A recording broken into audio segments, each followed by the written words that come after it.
പെന്തിക്കോസ്തി പെരുന്നാളിന് ശേഷമുള്ള ഈ ദിവസങ്ങളിൽ നമ്മൾ ഏറ്റവും കേട്ട് പരിചയിച്ചതും നമ്മുടെ നെഞ്ചിൽ നിൽക്കുന്നതുമായ ഒരു തിരുവചനമാണ് നമ്മളിന്ന് കേട്ടത്.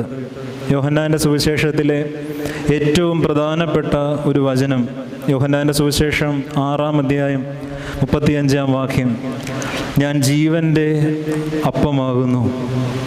തുടർന്നുള്ള വചനങ്ങൾ നമുക്കറിയാവുന്നതാണ്. എൻ്റെ അടുക്കൽ വരുന്നവന് വിശക്കുകയില്ല, ദാഹിക്കുകയില്ല. എന്നെ ഭക്ഷിക്കുന്നവൻ, അവനിൽ ഞാൻ വസിക്കും, എന്നിൽ അവൻ വസിക്കും. ഇതെല്ലാം കേട്ട് നമ്മൾ പരിചിതമായ വചനങ്ങളാണ് പ്രിയമുള്ളവരെ.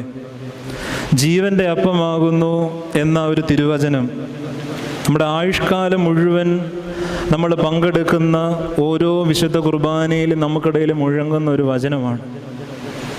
ആരാണ് പ്രിയമുള്ളവരെ അപ്പമായിട്ട്